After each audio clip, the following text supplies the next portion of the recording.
చిన్నలకు పెద్దలకు శుభవార్త.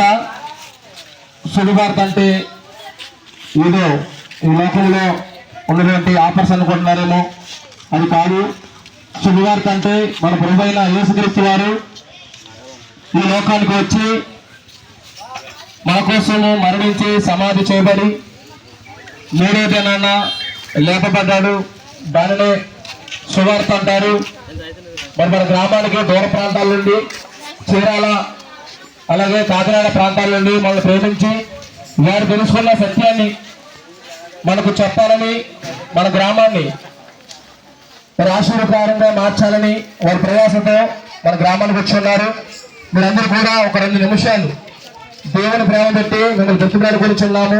ఒక 2 నిమిషాలు మరి దేవుని మాటలు మీరందరూ వింటారని క్రీస్తు పేరిట బ్రతిమాల గురించి ఉన్నాము.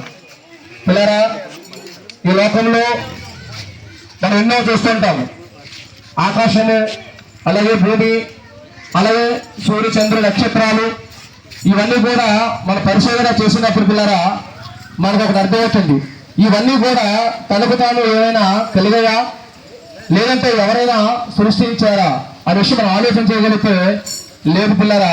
శాస్త్రవేత్తలు చెప్తున్నారు, బిగ్ బ్యాంగ్ అనే ఒక థియరీ ద్వారా ఒక విస్ఫోటన జరగడము, ఆ విస్ఫోటన ద్వారా మరి ఒక గోళం నుండి భూమి ఒక పదార్థంగా బయటకు రావడము, దాని నుండి మనిషి ఉద్భవించదని శాస్త్రవేత్తలు చెప్తున్నారు. కానీ బైబిల్ అయితే మాత్రం పిల్లరా ఇది సర్వశక్తుడైన దేవుడు సృష్టించాడని, ఈ సృష్టి ఎవరి కోసం అంటే మానవులైన మన కోసమే దేవుడు చేశాడని చెప్తున్నారు. అందువలన ప్రతి ఒక్కరు ఆలోచించండి, మరి దేవుడు ఎందుకు చేశాడు మనుషులు అంటే దేవుడు తన స్వరూపంలో మనల్ని చేసుకున్నాడు. ఎందుకంటే తన పోలికలో తన స్వరూపంలో మనందరూ చేసుకున్న మనిషి దేవుడు భూమి మీద సృష్టించడం జరిగింది. సృష్టించిన తర్వాత మనిషి మరి పాప స్వభావం చేత మనిషి పాపానికి ఆకర్షితమయ్యి మనిషి పాపం చేయడం ప్రారంభించాడు. దేవుడు పాపము చేయొద్దని చెప్పడము, మనిషి పాపము చేయడము, ఇలాగా ఏ ఒక్క మనిషి కూడా స్వతహాగా నీతిమంతుడిగా బ్రతకలేకపోతూ ఉన్నాడు.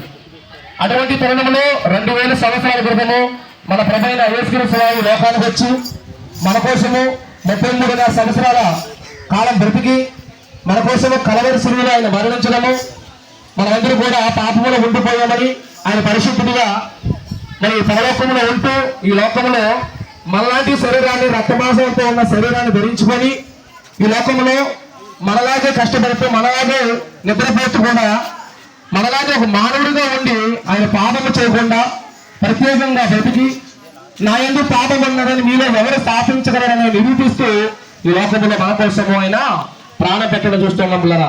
అందుకే యేసు రక్తము ప్రతి పాపము నుండి మనల్ని పవిత్రంగా చేయమని వాక్యం కూడా మనం చూస్తూ ఉన్నాం. అందువల్ల జాగ్రత్తగా గమనించండి. బంగారపేట గ్రామ ప్రజలందరికీ కూడా విజ్ఞప్తి, మరి మన మనం ఎప్పుడు వస్తుందో మనకు తెలియదు. ఎంతో కనబడి అంతలో మాయమయ్యే నీతి బుడగలాంటి వారమే మన విలువైన జీవితాన్ని మనం వృధాగా పోకూడదు. ప్రతి ఒక్క మనిషి పుట్టుకకు కారణం ఉంది. ఆ కారణం చేతనే మనిషి భూమి మీద మనల్ని పుట్టించడం జరిగింది. మీరు అందరూ ఆలోచించండి. మనం ఏదో కావాలనుకుంటున్నా, మన తల్లిదండ్రులు కావాలనుకుంటే లోకానికి రాలేదు. దేవుడు అనాది సంకల్పంలో మన అందరూ ఉన్నా కనుకనే ఈ భూమి మీద వచ్చాము. వచ్చిన మనము ఆ దేవాది దేవుడు తెలుసుకొని క్రీస్తు ద్వారా మనందరూ పరలోకానికి వెళ్ళాలనేది దేవుడి యొక్క ఆశ.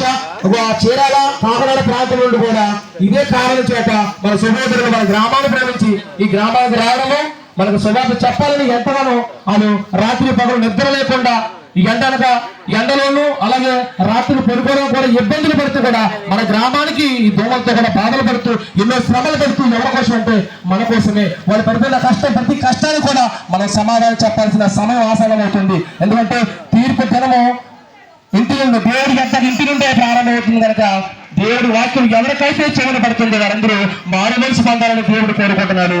మీరు ఇంతవరకు కూడా దేవుని మాటలు ఓపికతో విన్నందుకు మీ కుటుంబాలలో సమాధానము, శాంతిని, ఐశ్వర్యమును దేవుడు వేచాను గాక. ఆమేన్.